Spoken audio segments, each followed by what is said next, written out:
Israel ഏറ്റവും കൂടുതൽ ഭയന്നത് തന്നെ ഇപ്പോൾ സംഭവിച്ചിരിക്കുന്നു. വടക്കൻ ഇസ്രയേലിലെ ഹൈഫ നഗരത്തിന് മുകളിൽ ഇപ്പോൾ കറുത്ത പുക ഉയരുകയാണ്.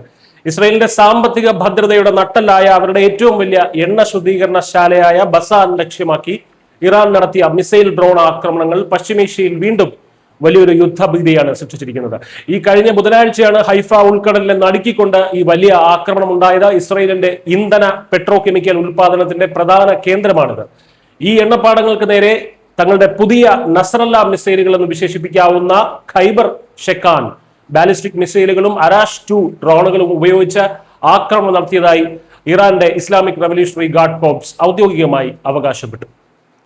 ഇന്ധന സംഭരണികളും പെട്രോ കെമിക്കൽ കേന്ദ്രങ്ങളുമാണ് തങ്ങൾ കൃത്യമായി ലക്ഷ്യം വച്ചതെന്ന് ഇറാൻ വ്യക്തമാക്കുന്നുണ്ട്. മിസൈൽ വർഷം തുടങ്ങിയതോടെ വടക്കൻ ഇസ്രയേലിലുടനീളം അപായ സൈറനുകൾ മുഴങ്ങി. ഈ ആക്രമണം പെട്ടെന്നുണ്ടായ ഒന്നല്ല എന്ന് ഓർക്കണം. പകരം നേരത്തെ ഇറാന്റെ ഊർജ്ജ കേന്ദ്രങ്ങൾക്ക് നേരെ ഇസ്രയേൽ നടത്തിയ വ്യോമാക്രമണങ്ങൾക്കുള്ള നേരിട്ടുള്ള ഒരു പ്രതികാരമാണിത്. തങ്ങളുടെ മണ്ണിൽ ഇസ്രയേൽ നടത്തിയ ആക്രമണത്തിന് തക്കതായ മറുപടി നൽകുമെന്ന് ഇറാൻ നേരത്തെ തന്നെ പ്രഖ്യാപിച്ചിരുന്നു. ഇസ്രയേലിന്റെ ജീവനാഡിയായ എണ്ണപ്പാടങ്ങൾ കത്തിച്ചുകൊണ്ട് തങ്ങളുടെ പ്രതികാരം അവസാനിച്ചിട്ടില്ല എന്ന വ്യക്തമായ ഒരു സൂചനയാണ് ഇറാൻ ഇപ്പോൾ ഇസ്രയേലിനും ലോകത്തിനും നൽകുന്നത്. അതേസമയം കുതിച്ചെത്തിയ നിരവധി മിസൈലുകൾ ഇസ്രയേൽ പ്രതിരോധ സേനയായിട്ടുള്ള IDF ആകാശത്ത് വെച്ച് തന്നെ തകർത്തതായി പ്രാദേശിക മാധ്യമങ്ങൾ റിപ്പോർട്ട് ചെയ്യുന്നുണ്ട്. മുൻകരുതൽ നടപടിയായി പല വ്യവസായ ശാലകളും താൽക്കാലികമായി ഇസ്രയേൽ അടച്ചുപൂട്ടിയിട്ടുണ്ട്.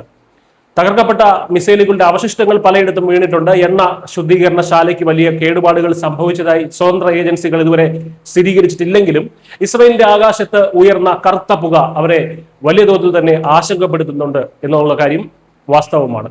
ചുരുക്കത്തിൽ ഹൈഫയിലെ ഈ ആക്രമണം വെറുമൊരു മുന്നറിയിപ്പല്ല. തങ്ങളുടെ ഊർജ്ജ മേഖലയെ തൊട്ടാൽ ഇസ്രയേലിന്റെ ഇന്ധന കേന്ദ്രങ്ങൾ തന്നെ ചുട്ടരിക്കാൻ തങ്ങൾക്ക് മടിയില്ല എന്ന് ഇറാൻ തെളിയിച്ചിരിക്കുകയാണ്. പ്രതികാരം അവസാനിച്ചിട്ടില്ല എന്ന ഇറാന്റെ പ്രഖ്യാപനം വരും ദിവസങ്ങളിൽ പശ്ചിമേഷ്യയെ നിലവിലുള്ളതിനേക്കാൾ കൂടുതൽ സങ്കീർണമായ ഒരു യുദ്ധത്തിലേക്ക് തള്ളിവിട്ടേക്കാം. News desk.